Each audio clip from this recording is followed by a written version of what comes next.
तो hello and welcome यार। आज हम देखने वाले हैं कि ऑपरेशन ऑफ प्रोसेस, यानी हम प्रोसेस में क्या क्या ऑपरेशन परफॉर्म कर सकते हैं। तो सबसे पहले हमारा क्रिएट, जैसे कि हमने पिछले उसमें भी देखा था, क्रिएट मतलब होता है क्रिएट प्रोसेस को एग्जीक्यूट करने का सबसे फर्स्ट स्टेप होता है। पहले हमारे सिस्टम में कुछ भी प्रोसेस नहीं क्रिएट हुई थी, तो हमने पहली बार किसी प्रोसेस को चलाया यानी उसे क्रिएट करा। तो ये हमारा सबसे पहला कदम होता है किसी भी प्रोसेस को बनाने का। उसके बाद एक लॉन्ग टर्म शेड्यूलर होता है, वो क्या करता है कि हमने पिछले उसमें पढ़ा था कि मल्टी प्रोग्रामिंग क्या होती है। क्या मल्टी प्रोग्रामिंग क्या होती है? तो मल्टी प्रोग्रामिंग में क्या होता कि जो हमारा रैम है, यहाँ पे बहुत सारे प्रोग्राम क्या होते हैं, लोड हो जाते हैं। उसके बाद वो जाते हैं सीपीयू के पास, और सीपीयू में भी 1 बाय 1 एग्जीक्यूट होते हैं, पर रैम में वो सबके सब एक बार में ही लोड जाते हैं। तो वैसे यहीं पे कि लॉन्ग टर्म शेड्यूलर जो होता है वो क्या करता है कि हमने मल्टी प्रोग्रामिंग का कॉन्सेप्ट लिया है यहाँ पे, तो लॉन्ग टर्म शेड्यूलर से वो रेडी क्यू में आ जाते हैं क्रिएट होने के बाद। यानी जब कोई प्रोसेस क्रिएट होती है तो वो लॉन्ग टर्म शेड्यूलर क्या करता है, रेडी क्यू में यानी रैम में भेज देता है, और इसे कहते हैं हम रेडी क्यू। क्या कहते हैं हम? Ready queue. तो वो रेडी क्यू में भेज देता है लॉन्ग टर्म शेड्यूलर। उसके बाद क्या होता है कि तो हमारा शॉर्ट टर्म शेड्यूलर होता है, वो शॉर्ट टर्म शेड्यूलर वो क्या होता है कि रनिंग स्टेट में रेडी होने के बाद उसे भेज देता है हमारी रनिंग स्टेट में। रनिंग स्टेट में भी वो रैम में ही रहते हैं। किस में रहते हैं?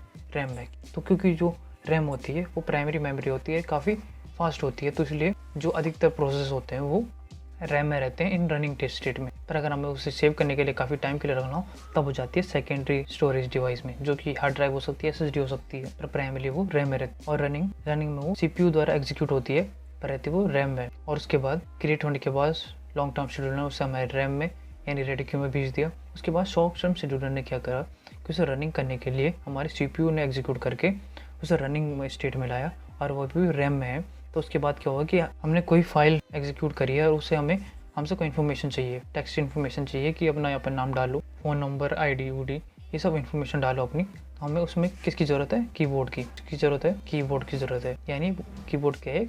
इनपुट आउटपुट डिवाइस है। अगर आपको नहीं पता इनपुट आउटपुट डिवाइस क्या है तो यहाँ पे आ रहा होगा आई बटन पे क्या होता है। तो वो इनपुट आउटपुट डिवाइस लेने चला जाता है। तो हमारा जो सीपीयू है वो क्या कहता है कि ए प्रोसेस तुम अभी वेट करने वेटिंग स्टेट में चली जाओ। ए प्रोसेस तुम्हें अभी सीपीयू की ज़रूरत नहीं है, तुम अभी वेटिंग स्टेट में चली जाओ, और वहाँ से पूरी इन्फॉर्मेशन लेने के बाद फिर कहो हमसे कि हमें एग्जीक्यूट करो, तो हम फिर तुम्हें एग्जीक्यूट करेंगे। तो वो वेटिंग स्टेट में जाता है, और हमने यहाँ पे तब तक इन्फॉर्मेशन डाली तो वो सीपीयू उसको छोड़ देगा, तब तक दूसरे प्रोग्राम रन हो रहे होंगे। तो वेटिंग के बाद जब हमने पूरी इन्फॉर्मेशन डाली और सबमिट पे क्लिक करते हैं तो फिर हमारा ओएस क्या करता है कि उसे भेज देता है रेडी क्यू में। क्यू का मतलब होता है इसमें एक लाइन होती है जो क्यू, जैसे कि हम हॉस्पिटल में भी जाते हैं वहाँ पे लाइन लगा के खड़े होते हैं, तो वैसे उसी लाइन को कहते हैं हम क्या? क्यू। तो वहीं पे मल्टीपल प्रोग्राम होते हैं जो कि रन करने के लिए।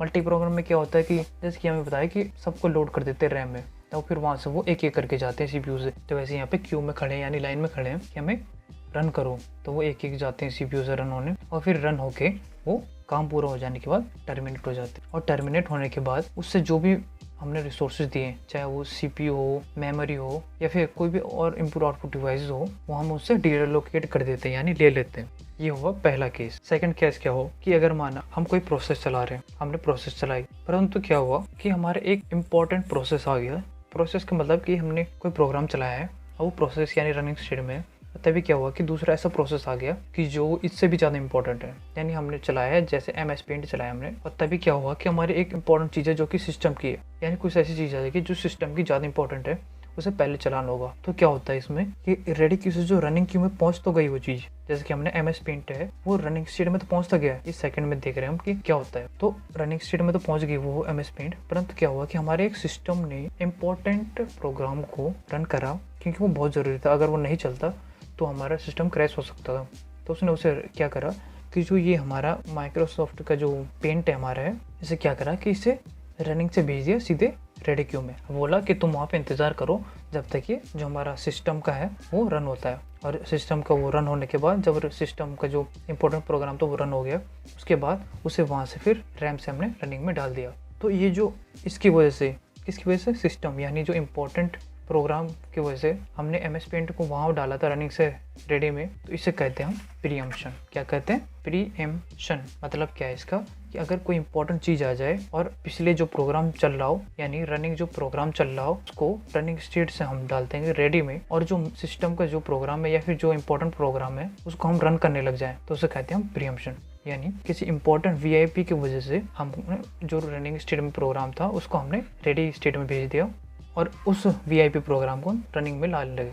MS पेंट को हमने रनिंग से भेज दिया रेडी में, और वहाँ पे जो सिस्टम का इंपॉर्टेंट प्रोग्राम था उसको क्या करा हमने, उसको हमने रन करने लगे। तो इसे क्या कहते हैं हम, प्रीएम्पशन। यानी मेन की वजह से हमने, इस मेन की वजह से जो चल रहा था उसे को हमने रनिंग से रेडी में डालना, चलते से रेडी में डालना, और फिर इस मेन वाल को चलाना, इसे कहते हैं हम प्रीएम्पशन।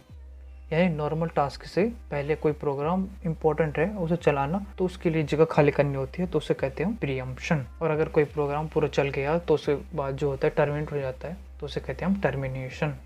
अगर हमारा कोई नॉर्मल प्रोग्राम है तो क्या करिएगा कि क्रिएट स्टेट से रेडी में जाएगा, और रेडी के बाद जाएगा हमारे रनिंग स्टेट में, और उसके बाद काम हो जाने के बाद हो जाएगा सीधे टर्मिनेट। परंतु अगर ऐसे कोई इनपुट आउटपुट डिवाइस को लेने के लिए कोई आ गया तो उसे फिर वेटिंग में जाना पड़ता है, और उसके बाद उसे फिर रेडी से रनिंग में, और फिर उसके बाद टर्मिनेट होना पड़ता है।